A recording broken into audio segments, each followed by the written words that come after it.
Envision a figure enveloped in both controversy and legend, a man whose name evokes notions of valor and savagery alike. General Armstrong Custer, the notorious cavalry commander, has been immortalized in the chronicles of history, yet what truths lie beneath the surface of his illustrious career? What revelations remain concealed, awaiting discovery? From the battlegrounds of the Civil War to the pivotal clash at Little Bighorn, Custer's legacy is steeped in enigma. Join us in this episode as we explore the untold narratives surrounding General Armstrong Custer and reveal the realities that history has obscured for far too long. Prepare to reassess your perceptions and uncover the intricacies of a man whose influence on Native American history continues to resonate today. Therefore, settle in, relax, and let us embark on this captivating journey together. As you view this video, kindly remember to click the like button and subscribe to our channel to support our community. Throughout the Academy's history, Custer amassed a record of infractions that was unprecedented. Despite graduating at the bottom of his class, his intelligence was never in doubt. Whenever faced with significant challenges, he would retreat and then work diligently to regain his standing. His life was characterized by a blend of disorder and discipline. Fresh from West Point at the onset of the war, Custer's exploits on the battlefield demonstrated his preparedness for leadership. Understanding that his only asset was his life, he seized every opportunity to advance during the conflict. He placed himself in perilous situations to stand out, leading from the front lines alongside his troops. With horses shot from beneath him and clad in distinctive garb, Custer became a prominent target for any sniper on the battlefield. His flamboyant appearance was a fitting match for his audacious actions. Custer consistently led by example, engaging in every facet of the bloodiest war in American history, yet emerging with minimal injuries. He attributed his fortune to his belief in luck, receiving commendations for bravery from his very first encounter at the Battle of Bull Run. His series of remarkable cavalry maneuvers endeared him to the nation's media, with the New York Tribune heralding him as a hero worthy of future literary portrayals. The soldiers of his Michigan Brigade, many of whom were significantly older than he, held Custer in high esteem, following him into some of the war's fiercest battles while proudly wearing the vibrant red neckties that he favored. In the intense environment of the Civil War, Custer's leadership was precisely what was required: bold, audacious, and motivating to those who fought alongside him. Custer recognized that the battlefield was a visual arena. He had to be an exceptional performer, exuding bravery and confidence as he led his troops from the front, sword in hand.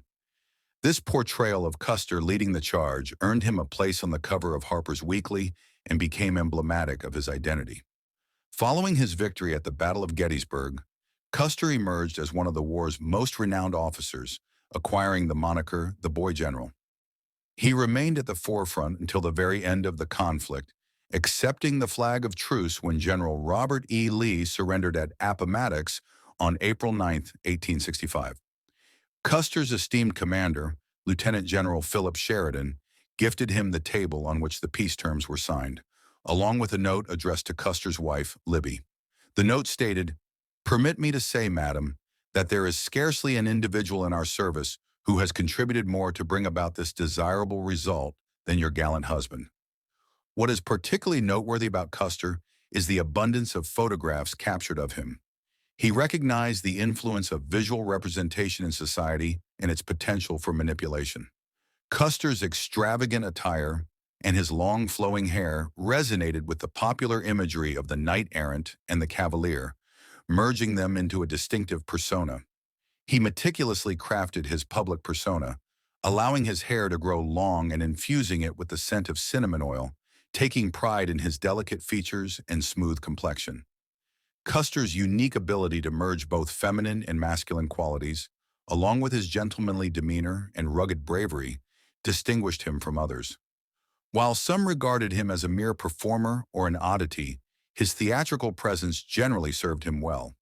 In the late 19th century, it was essential for public figures to embrace some degree of theatricality to capture the attention of the masses. Custer possessed a pronounced theatrical flair, always making an entrance that demanded notice. However, in the aftermath of the surrender at Appomattox, Custer discovered that finding peace was more difficult than engaging in warfare. Despite his battlefield promotion to Major General of Volunteers, he now occupied the humble position of captain in the regular army. The post-war military had contracted dramatically, shrinking from over 1.5 million personnel to a mere 30,000. Opportunities for advancement were limited, and the once thriving officer corps had significantly diminished. The days of constant battles and the rapid tempo of conflict were behind him. Custer felt lost, uncertain about his future. In this period of doubt, he sought solace from the one person who meant the most to him, his wife, Elizabeth Bacon Custer. "Oh, Audie, we must die together. A humble life together is preferable to a lofty existence apart." These words from Libby, his steadfast support and confidant, resonated profoundly with Custer, providing him guidance during the turbulent post-war era. "Let me reiterate to my beloved that while she is alive, she is my everything, and if fate decrees my death, my final prayer will be for her, my last breath will utter her name, and heaven will not be complete until we are reunited." Their journey began in the charming town of Monroe, Michigan, where Custer, at the age of 14, came to live with his half-sister and attend Stebbins Academy. By the autumn of 1862, he had returned as a charismatic 23-year-old captain, serving on the staff of General George McClellan, one of Monroe's most eligible bachelors. Libby, 3 years younger and recognized as the elegant and charming daughter of the esteemed Judge Daniel Bacon, was among the most desirable young women at the Young Ladies' Seminary. Initially, she was not particularly taken with Custer, but his unwavering determination eventually won her over. Despite her father's objections, she found herself enchanted by the fact that she appeared to be the center of Custer's universe. Libby was not only an attractive prospect but also intelligent, traits that greatly appealed to Custer. Their relationship was filled with passion and idealism, as both held deep affection for one another. "Oh, how dear he is! I love him so much." His words linger in my ears. His kisses on my lips were the sentiments expressed by Libby, illustrating the profound nature of their love and commitment. At times, she found herself lost in thoughts of him, declaring that if loving with one's entire being is madness, then she was indeed destined for an asylum. Together, they embodied the archetype of the gallant knight and his lady, leading a life filled with excitement and adventure that Libby yearned for. Custer's impressive rise through military ranks alleviated any concerns Judge Bacon may have harbored regarding their union, and the couple exchanged vows on February 9, 1864. Following a brief honeymoon, Custer was summoned back to duty, and Libby eagerly accompanied him to the front lines. Defying the conventions typically associated with Army officers' wives, she was determined to stand by Custer's side amidst the turmoil.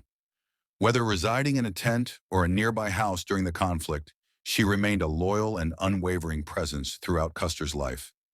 Libby was, in her own right, a compelling and steadfast presence. There existed a palpable connection between their careers, a collaborative endeavor that they both embraced.